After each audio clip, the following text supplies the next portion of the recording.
Stepped Keyed Fitting and Test Job. ನಮಸ್ಕಾರ, ನನ್ನ ಹೆಸರು ತೇಜ.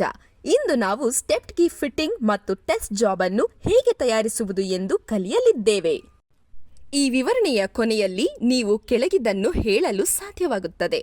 ಮೇಲ್ಮೈಗಳನ್ನು ಫ್ಲಾಟ್ ಮತ್ತು ಚದರ ನಿಖರತೆ ±0.02 ಎಂಎಂಗೆ ಫೈಲ್ ಮಾಡುವುದು, ವರ್ನಿಯರ್ ಹೈಟ್ ಗೇಜ್ ಅನ್ನು ಬಳಸಿಕೊಂಡು ರೇಖಾಚಿತ್ರದ ಪ್ರಕಾರ ಆಯಾಮದ ರೇಖೆಗಳನ್ನು ಗುರುತಿಸುವುದು, ರೇಖಾಚಿತ್ರದ ಪ್ರಕಾರ ಹಬ್ ಶಾಫ್ಟ್ ಮತ್ತು ಸ್ಟೆಪ್ಡ್ ಕೀಯನ್ನು ತಯಾರಿಸುವುದು, ರೇಖಾಚಿತ್ರದ ಪ್ರಕಾರ ಫಿಟ್ ಮಾಡುವುದು, ಫಿನಿಶ್ ಮತ್ತು ಡಿಬರ್. ಅಗತ್ಯವಿರುವ ಪರಿಕರಗಳು: vernier height gauge, vernier caliper. ಅಗತ್ಯವಿರುವ ಸಲಕರಣೆಗಳು: ಲೇತ್ ಮಷೀನ್,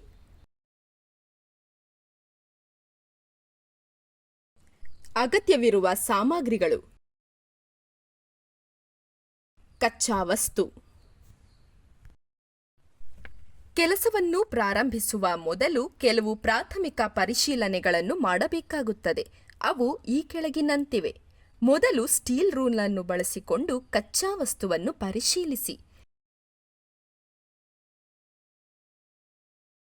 ಸಮಾನಾಂತರತೆ ಮತ್ತು ಲಂಬತೆಯನ್ನು ಕಾಪಾಡಿಕೊಳ್ಳುವ ಒಟ್ಟಾರೆ ಗಾತ್ರಕ್ಕಾಗಿ ಭಾಗ 1 ಫೈಲ್ ಮಾಡಿ.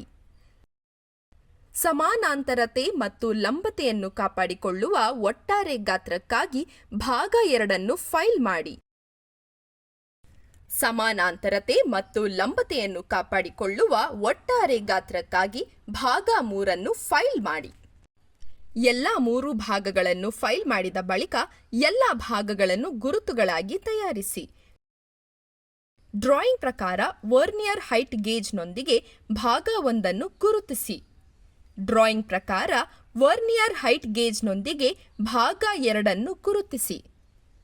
ಡ್ರಾಯಿಂಗ್ ಪ್ರಕಾರ ವರ್ನಿಯರ್ ಹೈಟ್ ಗೇಜ್ನೊಂದಿಗೆ ಭಾಗ 3 ಗುರುತಿಸಿ. ಒಮ್ಮೆ ನೀವು ಎಲ್ಲ ಭಾಗಗಳನ್ನು ವರ್ನಿಯರ್ ಇಂದ ಗುರುತಿಸಿ ಪೂರ್ಣಗೊಳಿಸಿದ ನಂತರ ಅನುಸರಿಸಬೇಕಾದ ಮುಂದಿನ ಹಂತವು ಪಂಚಿಂಗ್ ಆಗಿದೆ. ಭಾಗ 1ರಲ್ಲಿ ಸಾಕ್ಷಿ ಗುರುತು ಪಂಚ್ ಮಾಡಿ.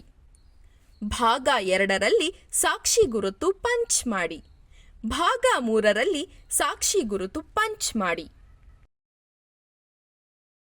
ಕಚ್ಚಾ ವಸ್ತುಗಳನ್ನು ಪರಿಶೀಲಿಸಲಾಗಿದೆ.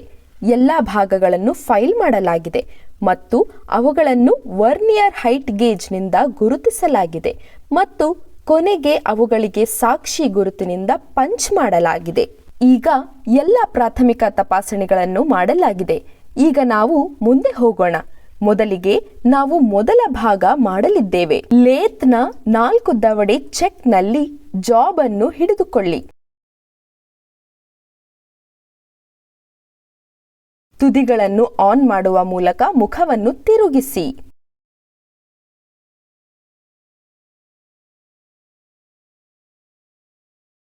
(46 × 45 ಎಂಎಂ ಉದ್ದ ತಿರುಗಲಿ.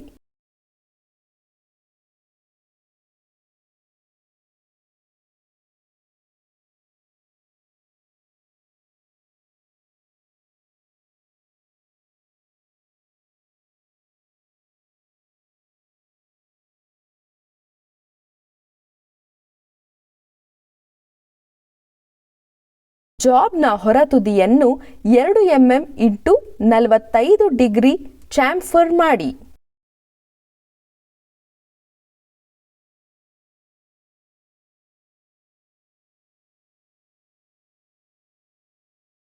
ಸೆಂಟರ್ ಡ್ರಿಲ್ನಿಂದ ಜಾಬ್ ಕೇಂದ್ರವನ್ನು ಪತ್ತೆ ಹಚ್ಚಿ.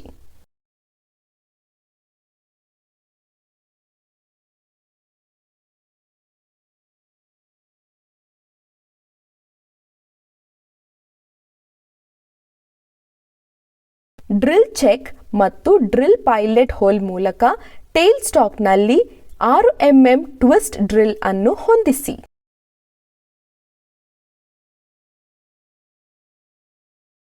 ಹಿಂದೆ ಕೊರೆಯಲಾದ ರಂಧ್ರವನ್ನು ದೊಡ್ಡದು ಮಾಡಿ.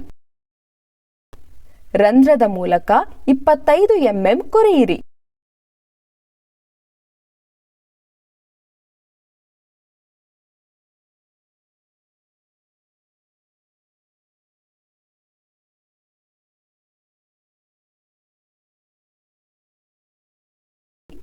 25 mm ರಂಧ್ರದ ತುದಿಯನ್ನು 2 mm ಇಂಟು 45 ಡಿಗ್ರಿಗೆ ಚಾಂಫರ್ ಮಾಡಿ.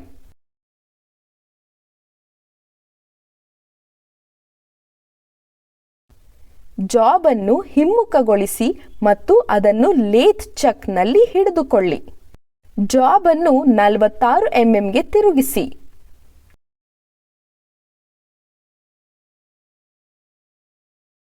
ಇನ್ನೊಂದು ತುದಿಯ ಮುಖ ತಿರುಗಿಸಿ ಮತ್ತು ರೇಖಾಚಿತ್ರದ ಪ್ರಕಾರ ಉದ್ದವನ್ನು ನಿರ್ವಹಿಸಿ. ರೇಖಾಚಿತ್ರದ ಪ್ರಕಾರ ಜಾಬ್ನ ಹೊರ ಮತ್ತು ಒಳ ತುದಿಯನ್ನು 2 mm ಇಂಟು 45 ಡಿಗ್ರಿಗೆ ಚಾಂಫರ್ ಮಾಡಿ.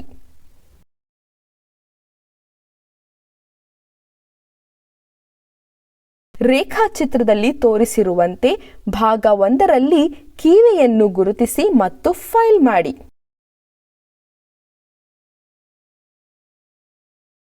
ವರ್ನಿಯರ್ ಕ್ಯಾಲಿಪರ್ ಬಳಸಿ ಕೀವೆ ಗಾತ್ರವನ್ನು ಪರಿಶೀಲಿಸಿ. ಸೂಚನೆ: ಲೇತ್ ಮೆಷಿನ್ನಲ್ಲಿ ಕೆಲಸ ಮಾಡುವಾಗ ಸುರಕ್ಷತಾ ಮುನ್ನೆಚ್ಚರಿಕೆಗಳನ್ನು ಅನುಸರಿಸಿ. ಈಗ ನಾವು ಮೊದಲ ಭಾಗವನ್ನು ಯಶಸ್ವಿಯಾಗಿ ರಚಿಸಿದ್ದೇವೆ. ಈಗ ಮುಂದೆ ನಾವು ಎರಡನೇ ಭಾಗವನ್ನು ರಚಿಸಲಿದ್ದೇವೆ. ಲೇತಲ್ಲಿ 4 ದವಡೆ ಚೆಕ್ ಇಂದ ಜಾಬ್ ಅನ್ನು ಹಿಡಿದುಕೊಳ್ಳಿ. ಜಾಬ್ ಅನ್ನು ಒಂದು ಮುಖ ಆನ್ ಮಾಡಿ. 2 mm ಇಂಟು 45 ಡಿಗ್ರಿಗೆ ಕೊನೆಯನ್ನು ಚಾಂಫರ್ ಮಾಡಿ.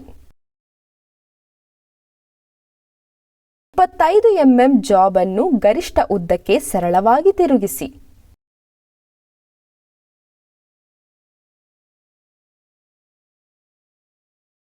ಜಾಬ್ ಅನ್ನು ಹಿಮ್ಮುಖಗೊಳಿಸಿ ಮತ್ತು ಅದನ್ನು ಲೇತ್ ಚೆಕ್ನಲ್ಲಿ ಹಿಡಿದುಕೊಳ್ಳಿ. ರೇಖಾಚಿತ್ರದ ಪ್ರಕಾರ ಅಗತ್ಯವಿರುವ ಉದ್ದವನ್ನು ಇಟ್ಟುಕೊಂಡು ಜಾಬ್ ಅನ್ನು ಇನ್ನೊಂದು ತುದಿಯ ಮುಖ ತಿರುಗಿಸಿ.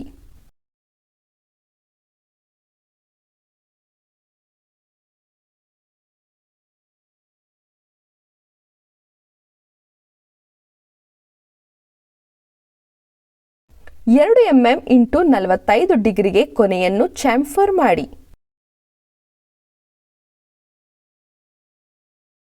ರೇಖಾಚಿತ್ರದ ಪ್ರಕಾರ ಶಾಫ್ಟ್ ಅಲ್ಲಿ ಕೀವೆಯನ್ನು ಗುರುತಿಸಿ ಮತ್ತು ಫೈಲ್ ಮಾಡಿ.